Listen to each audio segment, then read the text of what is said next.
Welcome back to No More Excuses. Wake up. It's been a whole year since I last recorded, and I can't tell you how good it feels to be back with you.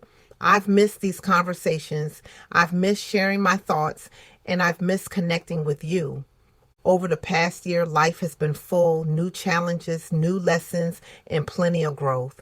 And now I'm ready to bring all of that energy right here to the podcast.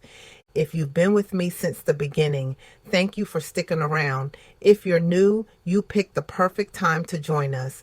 So let's get started. Welcome back to No More Excuses, Wake Up, where we talk about money, entrepreneurship, and life skills that was not taught.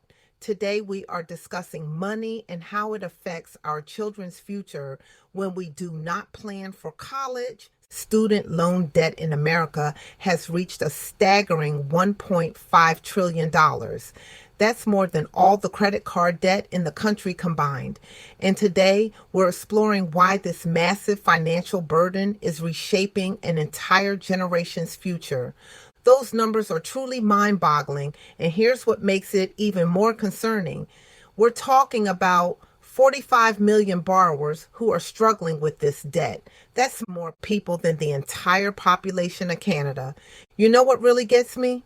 We're letting 18-year-olds make these massive financial decisions that could affect them for decades. The 4-year cost can range anywhere from $40,000 to $139,000, and most teenagers don't even realize that every single class they add or drop comes with a price tag. That's such an important point about the hidden costs. So what are some practical ways families can avoid falling into this massive debt trap? Well, here's something that might surprise people. The college conversation needs to start as early as 8th grade, and by 9th grade, students should already be earning college credits in high school. That's essentially free college credits right there. Speaking of cost-saving strategies, let's talk about community college. You can get an associate degree for about 1/3 of the cost of a 4-year college. Public universities often offer much better value than private colleges because they're funded by state governments. The numbers really tell the story here. The average net price after financial aid is about $19,490 at public colleges compared to $33,200 at private colleges. Those numbers are exactly why we need to address these Parent Plus loans. They're averaging $35,600 per family, and that becomes the parent's debt, whether the student graduates or not. And here's something that really keeps me up at night. These aren't just any loans. The government can garnish your wages, seize your tax refunds, and even prevent you from borrowing any more financial aid. It's like having a financial sword hanging over your head forever. That's terrifying. And it really underscores why we need to be thinking about alternatives like 529 plans and other savings vehicles. Speaking of 529 plans, here's a pro tip. Even if you're not planning to contribute much yourself, open one anyway. It makes it easier for grandparents, aunts, uncles, and family friends to contribute. And if your child gets a full scholarship later, the usual 10% penalty is waived. Let's also consider regular brokerage accounts as an alternative for families who want more flexibility.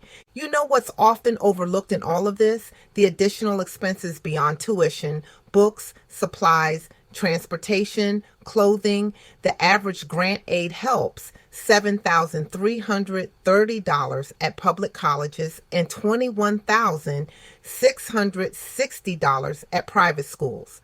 But it often doesn't cover these extra costs. Those extra costs can really add up over 4 years. It's like death by 1,000 paper cuts to your bank account. Here's the bottom line. If your child doesn't have a scholarship and you haven't saved for their education, it's perfectly okay to say they need to go to community college and work part-time. The average student loan debt is $29,800, and that's before we even talk about car payments or credit card debt. It's better to make practical decisions now than struggle with massive debt later. And let's remember something crucial.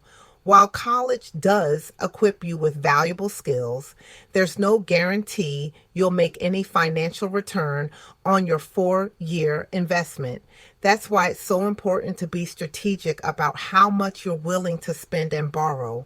Education is an investment in the future, but it shouldn't be a burden that weighs down that same future we're trying to build. You know what I think is the most powerful takeaway from all of this? There are always options and alternatives if we're willing to think creatively and plan strategically. Whether it's starting at community college, maximizing high school credits, or choosing public over private schools, the key is making informed decisions rather than emotional ones. All right? Go out there and use these tools, and don't let your kids decide where they are going to school on your wallet, because they are broke. Thank you for listening to No More Excuses, Wake Up. If you enjoyed the show, please rate and review on iTunes or Spotify. To learn more about me, my agencies, and the work I do, visit StenellMyersEnterprises.com.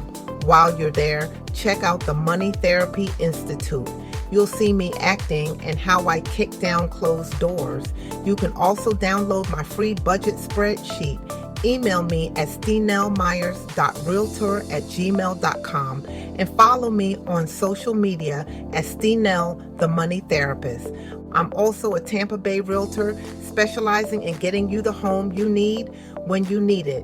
You know what to do. No more excuses. Wake up.